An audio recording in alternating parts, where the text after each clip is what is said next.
You know how one of the biggest complaints about Infinity Nikki in the West is that all of the side characters are kind of disposable. Nikki doesn't really develop relationships with any of them. None of them really continued their own character arc. It's more of like a run in, run out sort of thing, and that also Infinity Nikki is too full of personalized flying clothes rather than people that Nikki could develop actual connections with that would enrich the story. Well, what if I told you that what the Westerners want is exactly the opposite of what Chinese people want, and that Infold is a lot more likely to listen to Chinese people? I'm gonna read to you a couple of deleted Reddit threads, mostly deleted because they were. One of them was about a tweet that was kinda just like farming by posting a very outrageous statement, but somebody enlightened everybody about how the Chinese players feel about Infinity Nikki developing relationships with absolutely anyone inside the comments of that Reddit thread, so I'm gonna link it because it's relevant, and the other thread has been deleted by the person posting because they were told that it is not nice to try and draw conclusions about a whole continent based on what some people have been posting on Rednote. The thing is, these comments are consistent. There is a consistent lack of desire for Nikki to be able to develop relationship with absolutely anyone of any kind, pretty much.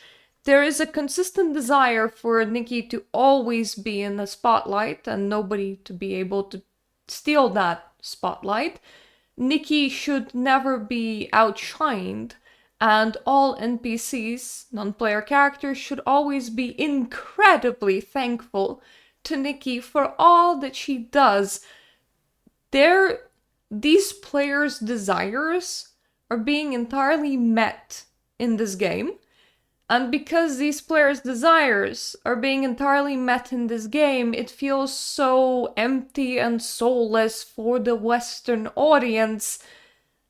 It's I know that people say, oh, don't draw conclusions about what people want from like a couple of comments, but these comments are very consistent to what we see happen with updates, so I would say that they hold significant influence over the developers and therefore are worth analyzing.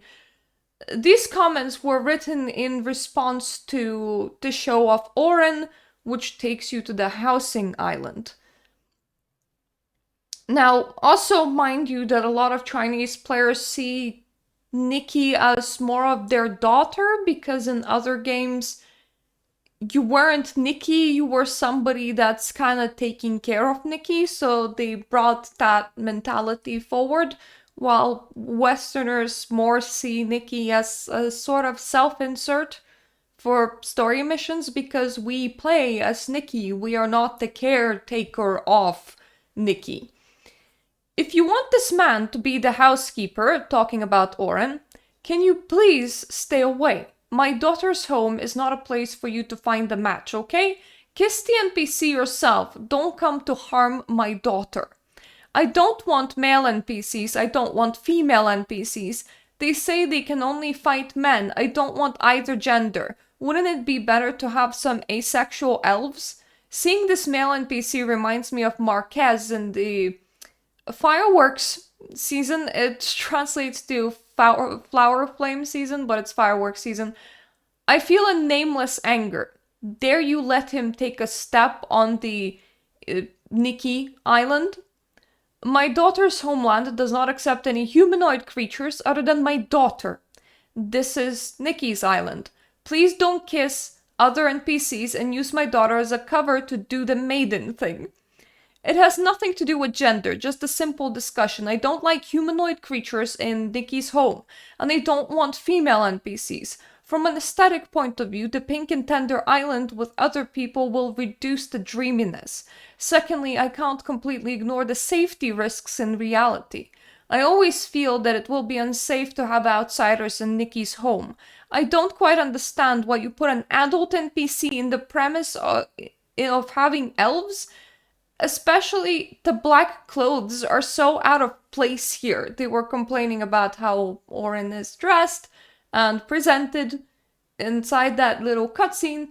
Now, mind you, Nikki is between the ages of 19 and 22 because she either had a high school graduation or some people speculate that at the start of the story, the graduation was actually a college graduation or a university graduation, which would make her 22 years old.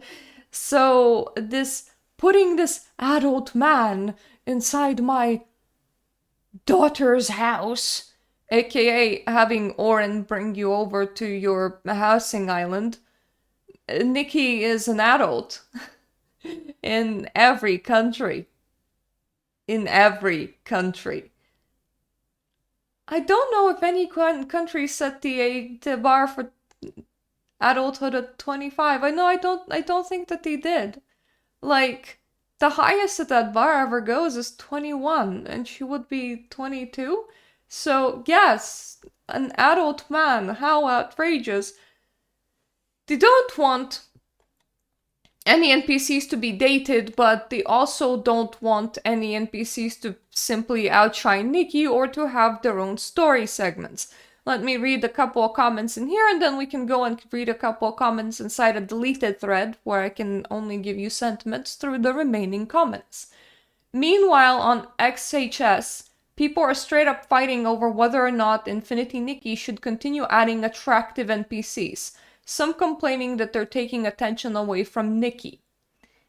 Is the Chinese fandom the reason they focus on these boring-ass squashmallows for storylines instead of returning human NPCs?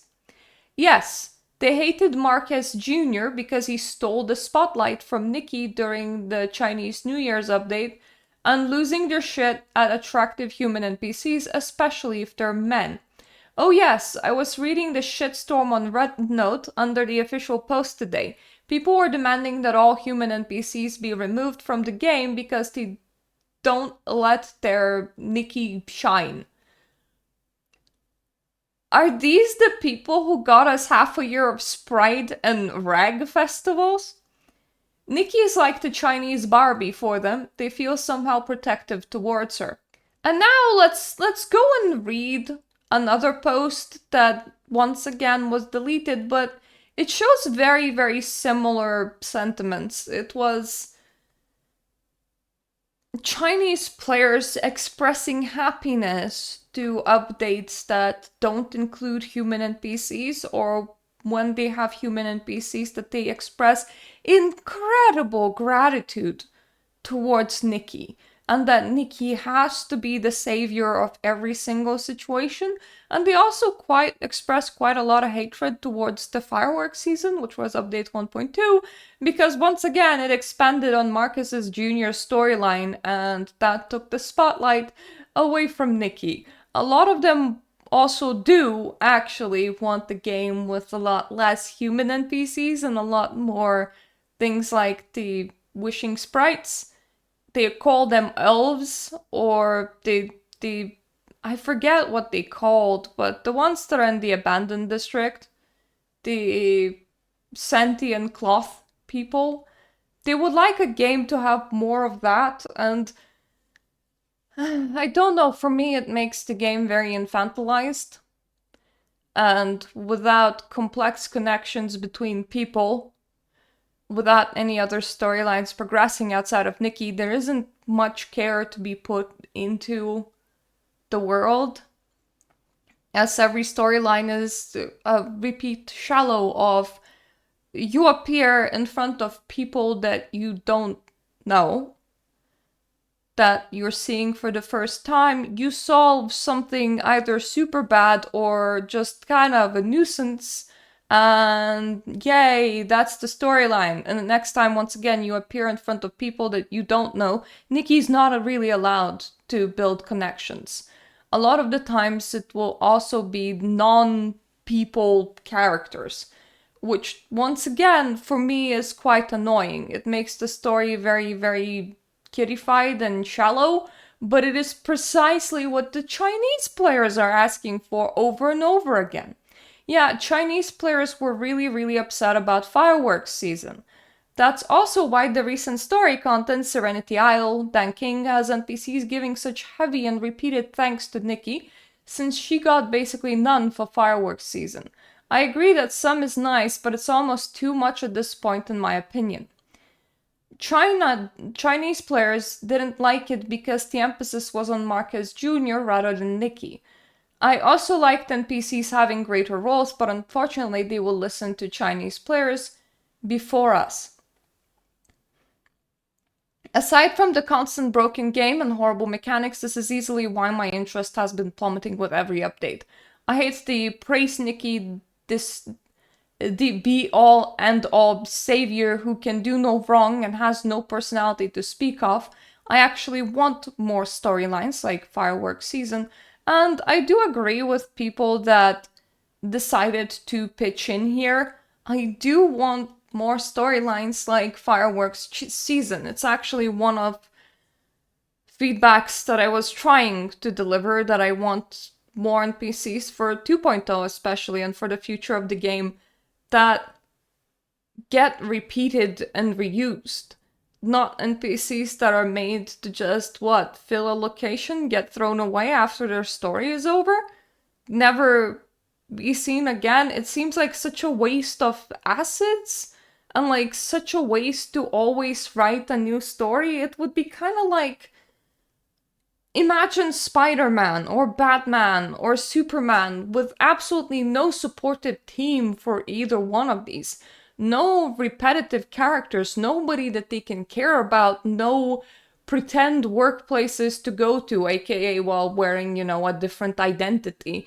No real life to deal with whatsoever. They just arrive at a town, they save it, they get their thanks, and then they go away, and then arrive at another town, save it, get their thanks, go away, arrive at another town, save it. You wouldn't even get repeated villains, because really Infinity Nikki doesn't. A villain is there for the character arc and then they go away. What is kind of wild to me is that Love Nikki and Shining Nikki were not written like that. They did have repetitive characters that Nikki could have real meaningful interactions with, that would then be framed as the people designing the banners, which made people more likely and more wanting to get the banners that are being sold. And we get to this game and the fan base is this. What they're asking for is just a glorified Mary Sue simulator where Nikki solves all the problems, but she doesn't really stick around to even get a fan base going, if anything, because every single little plotline tends to just include new characters that we're never gonna see again unless you want to revisit static locations that don't get utilized past the point of their release patch. Like, it is great for people that weren't there when Serenity Island released, when Danking Island released, when Fireworks Season released, that these islands stuck because it is story content that they can actually visit and do, but we never see these places be revisited. It's a one and done sort of thing. Infinity Nikki's content is designed to be thrown away, and their non-player characters are also designed to be thrown away and forgotten. And it's a very much of a rubbing point for the Western audience, I would say, because this is not how we play games with story. We like story characters to have meaning. We don't just want to be the hero of the world. We like story characters that are relatable, repetitive, that we can form some sort of bond or connection with, that we know about, that stick with us for more than just a chapter or two. So it's very weird and alien for me to see a company build a game where every single time they release an update, they completely forget everything that has happened in the previous update and every character that we had seen in the previous update because they just get thrown away. And then you find out that this is what Chinese players want.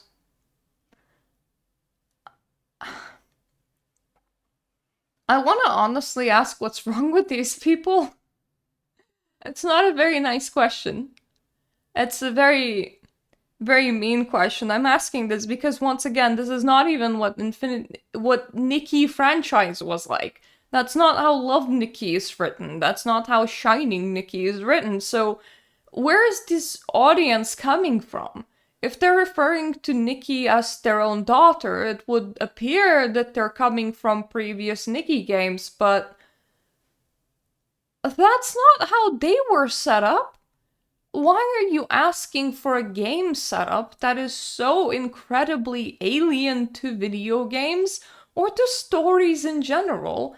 And my question would be, why is Infod listening to these people?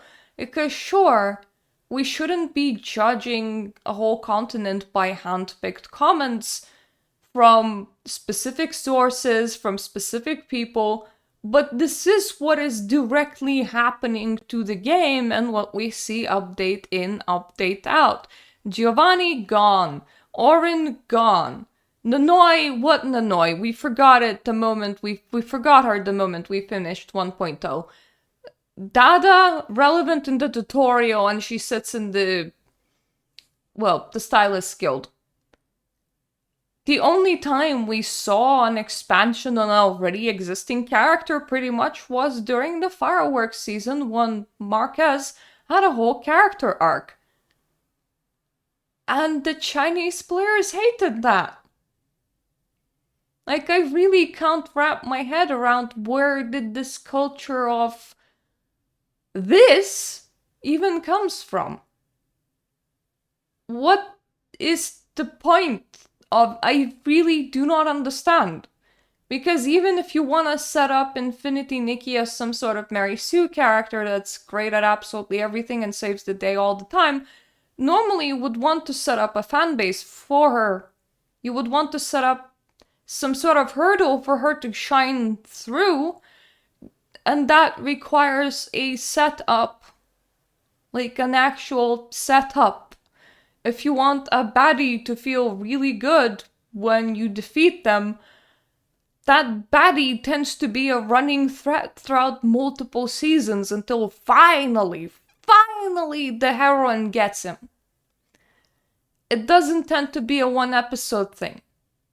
One episode is not enough for any kind of setup in any kind of media for that to be like a meaningful fight, a meaningful engagement, or something that people would remember for a long time. The same way that if you want your character to really, really feel praised, you normally give them almost a soft harem or reverse harem situation, or just really, really friendly people that will see how great your character is and then will effectively like follow them around, lifting them up. That requires you to stay in touch with these NPCs, not see them for like 3 minutes, you receive profuse thanks, and for them to entirely disappear again. In my opinion, taking your story to this direction is a great way to try and kill your own game. And I think that Infinity Nikki would do so much better if we could actually develop connections with other people.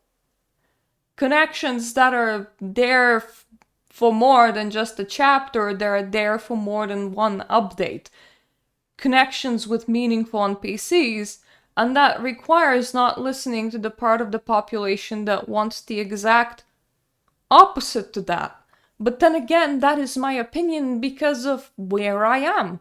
For all I know, this game is performing a lot better in China than it is in the West, but at the same time, you're gonna be gimping its ability to perform well in the West by listening to the exact opposite of what the West people would like to see inside the game.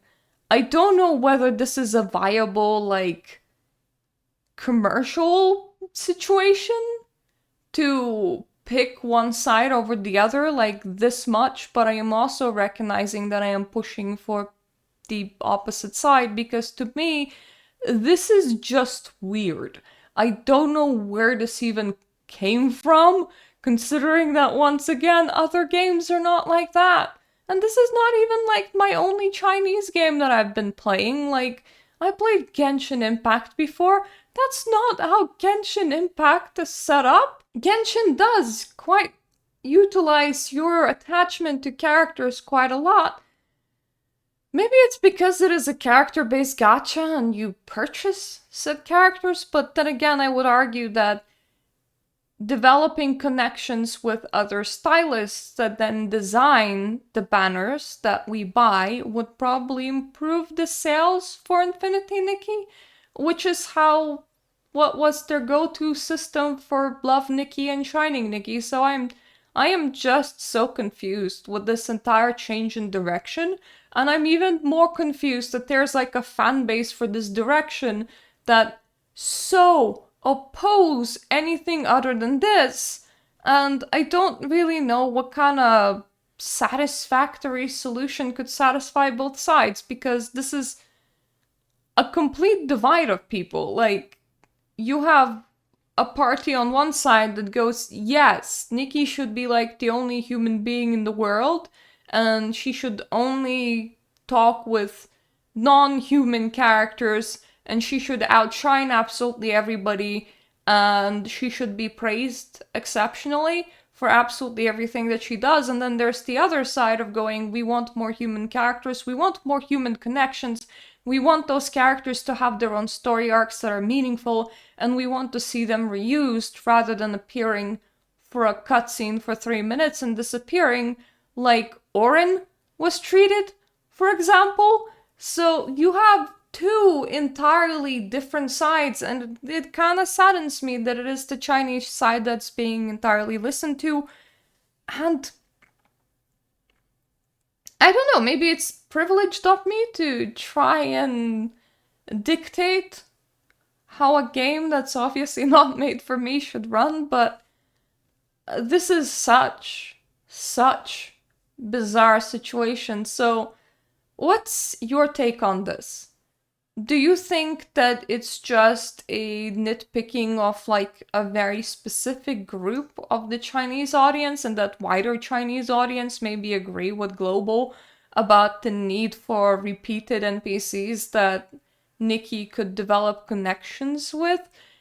If you think that it is the overall consensus on the Chinese player's side, how do you think such mentality even came to be, considering that it wasn't there for the past 2 games? It's an entirely new phenomena for Infinity Nikki and seems incredibly bizarre to me. Like, I don't